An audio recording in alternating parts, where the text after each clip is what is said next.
UNomcebo Zuma ushiye umshado wakhe neNkosi uMswati ngemuva kwezinyanga engamboni. Kubikwa ukuthi inkosi yakhokha ilobolo lika-2 million nezinkomo ezingu-100 ukuze athole indodakazi kaJacob Zuma. Ebengunkosikazi wakhe kusuka ngomhla ka-16 ngoMandulo ka-2024. UNomcebo Zuma usephumile kwinkosi uMswati ngemuva kwezinyanga enganakwa umyeni wakhe.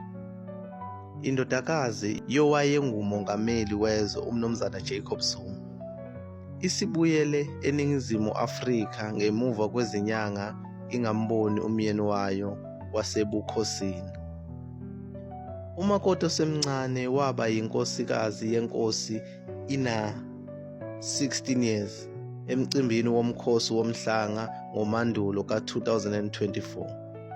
Kodwa imithombo ithi akakwazanga ukubhekana nokunganakwa.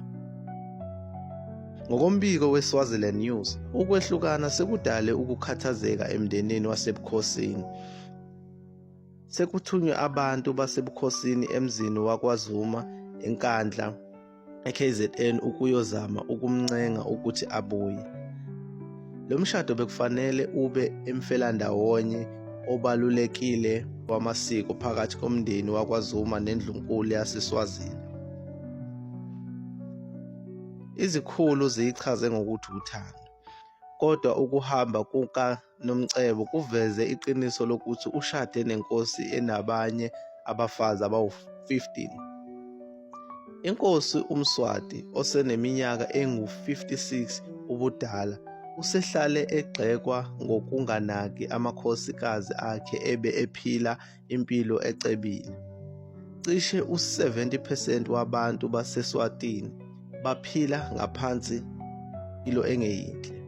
Lezi zithandani zasebukhosini zaba sematheni ngoMfumfu ka-2024 ngesikhathi zihlangana noPapa Francis eVatican ohambweni lwamazwe amathathu olwabizwa u-200 million.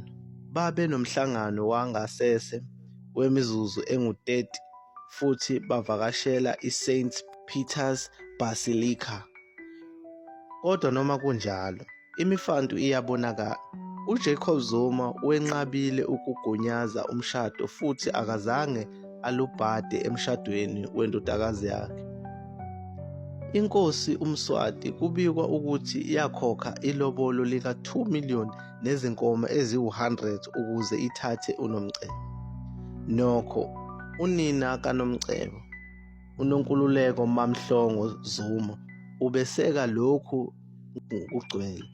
Uhambele umcimbi wokuthembisana umshado emkhosini womhlanga lapho inkosi uMswati yagcoba khona uNomcebo ngophaphe lwe-Thuraco, inyoni yezwe yaseSwatini. Umthombo uthi uMamhlongo ujabule kakhulu ebona indodakazi yakhe encane sekuthiwa uLiphovela, ingoduso yasebukhosini. Kwaba yinjabulo ngesikhathi ungangezwe lakhe ebusisa uNomcebo. Lowo owayengumengameli uZuma wayengekho njengoba kuthiwa wayecasuke kakhulu ngayo yonke lento, kodwa uMamhlongo ubemeseka kakhulu futhi wajabula, kusho umthombo. UNomcebo, umfundi owenza unyaka wesithathu enyuvesi, ubethathe ikhefu ezifundweni zakhe ukuze agxile emisebenzini yasebukhosini. Akukhona okokuqala umndeni wakwaZuma wenza ubumbano neSwazini. Umshana kaZuma uKhulubuse ushade nowesifazane ongumSwati kanti yena uZuma wake washada noMina Shongwe waseSwatini.